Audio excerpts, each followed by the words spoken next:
কি হচ্ছে আপনাদের যে বুদ্ধিমত্তা, কৃত্রিম বুদ্ধিমত্তা আমি বলবো না, আপনাদের বুদ্ধিমত্তা দিয়েই আপনারা সবকিছু বের করতে পারবেন, কতটুকু স্বচ্ছ কতটুকু অস্বচ্ছ। এখানে অস্বচ্ছ হওয়ার কিছু নাই, কারণ পোশাক শিল্পের মালিক তার আইডি কার্ড ছাড়া ভোট দিতে পারবে না। তারপরেও তাদেরকে এইভাবে দাঁড়াইতে না দেওয়া, আপনাদেরকে যাইতে না দেওয়া, এটা আমার কাছে ভালো লাগছে না। যাই হোক, নির্বাচনটা সুষ্ঠু না হওয়ার কোনো সুযোগ এখানে কোনো কারণ নাই। কারণ হচ্ছে আপনাকে আইডি কার্ড দেখানো ছাড়া আপনি ভিতরে ঢুকতেই পারবেন না। ঢালাইয়ের সেরা প্রিমিয়ার সিমেন্ট, আইডি কার্ড নিয়ে দেখিয়ে ব্যালট নিয়ে আপনি যাকে ভোট দিবেন তাকে ভোট দিতে পারবেন। এই ব্যাপারে কোনো অস্বচ্ছ হওয়ার কোনো সুযোগ আছে বলে আমি মনে করি না। তারপরেও এরপরে যদি ভিতরে কিছু থাকে এই মুহূর্তে এটা বলতে পারবো না। আমরা অবজার্ভ করতেছি, আমরা দেখতেছি, এখানে কোনো পক্ষপাতিত্ব যদি হয় ডেফিনেটলি আমাদের ইন্টেলিজেন্স দিয়ে সেটা আমরা বের করব।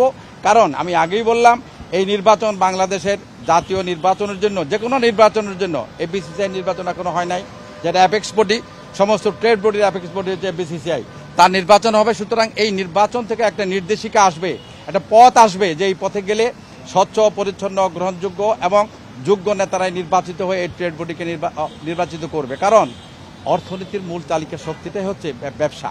এই ব্যবসা, গার্মেন্টসের ব্যবসা একটা পর্যায়ে আছে, একটা অবস্থানে আছে। এছাড়া অন্য ব্যবসাও তো আছে। কোনো ব্যবসা যদি আপনার না ঠিক চলে, তাহলে আপনারাই কি করবেন? এই টেলিভিশন কার অ্যাড দিবে? টেলিভিশন কি আপনাদের কোথেকে কামাই হবে? আপনাদের এত টেলিভিশন যারা আজকে কি বলে চ্যানেল সেট করছেন, তাদেরকে তো একটা খরচ, ইনকাম করে তো খরচ করতে হবে। আপনারা বলেননি যে মিডিয়াকে যাতে ফেভারিটলি কভারেজটা করতে হবে? আমরা বারে বারে বলতেছি। এখন আমি যে ইলেকশন কমিশনারকে বলবো, প্লাস আমাদের যে অ্যাডমিনিস্ট্রেটর আছে, যেটা বিজিএমইতে কখনো অ্যাডমিনিস্ট্রেটর আসে নাই, বিজিএমইর জন্মের পর থেকে, আমি দুঃখিত। আমি এক্ষুনি আমার ব্যক্তিগত পক্ষ থেকে এবং সম্মিলিত পরিষদের পক্ষ থেকে নির্বাচন কমিশন এবং আমাদের অ্যাডমিনিস্ট্রেটর দুজনকে বলবো যে আপনাদের যেন সুযোগ দেওয়া হয়। এই সুযোগটা কোন সময় কিভাবে দিলে আপনাদের সুবিধা হয়, সেটার জন্য এক্ষুনি আমি কথা বলছি।